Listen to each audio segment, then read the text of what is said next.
आज मी तुम्हाला झटपट असं नवीन बटाट्याचं कालवण बनवून दाखवणार आहे। त्यासाठी साहित्य काय काय घेतलंय। एक कांदा बघा असा फोडून मी गॅसच्या जाळीवर भाजून घेतलेला आहे। एवढं सुक्क खोबरं आहे असं भाजून घेतलेलं आहे। लसूण घेतलेला एक 7 ते 8 पाकळ्या, 2 हिरव्या मिरच्या पण मी भाजून घेतलेल्या आहेत। अर्धा इंचाचे पातळ तुकडे 2 घेतलेले आहेत आणि एक मुठभर कोथिंबीर घेतलेली आहे। थोडीशी कमी केली तर चालेल। तर एवढं वाटण आपण बारीक करून घ्यायचं बिना पाण्याचं बघा मी बारीक करून घेतलेलं आहे। टोप ठेवलाय बघा गरम करायला, गरम झालेला आहे। त्यात टाकून घेऊया तेल आणि गरम होऊन देऊया। तेल गरम झालेलं आहे। छोटा 1 चमचा टाकायचं मोहरी, छोटा 1 चमचा टाकूया जिरे मोहरी बघा चांगलं भाजलं गेलेलं आहे। त्यात टाकायचा कढीपत्ता, त्यात टाकायचा आपल्याला एक मीडियम आकाराचा कांदा चांगला भाजून घेऊया। त्यात टाकायची थोडीशी एकदम हिंग पावडर, त्यात टाकायची आपल्याला थोडीशी हळद, घरची हळद आहे बघा किती छान कलर आलेला आहे। त्यात टाकायचं आपण हे जे वाटण बनवलं होतं हे 1 मिनिटभर पहिलं परतून घेऊया। त्यात टाकायचं आपल्याला एक छोट्या आकाराचं टोमॅटो आणि ह्याला काय करायचं मीडियम गॅसवर एक 2 मिनिटं परतून घ्यायचं।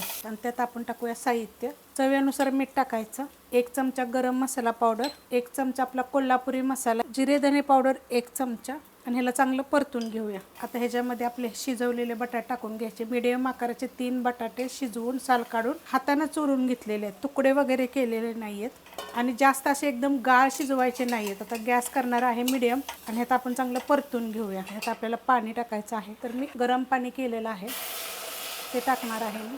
आता तुम्हाला कालवण किती पाहिजे त्याप्रमाणे तुम्ही ह्यात पाणी टाकायचं कुठलं कोमट पाण्यात। हे माझं पाणी तर जरा जास्तच गरम झालं होतं। मस्त असं तर हे मिक्स करून घेतलेलं आहे। आता ह्याला चांगलं आपण उकळून देऊया। बारीक गॅसवर बघा मी 10 मिनिटं ठेवलं होतं, चांगलं उकळून दिलेलं आहे। अशा पद्धतीनं होतं बघा। आता हे तुम्ही पुरीसोबत खाऊ शकता, भाकरीसोबत खाऊ शकता।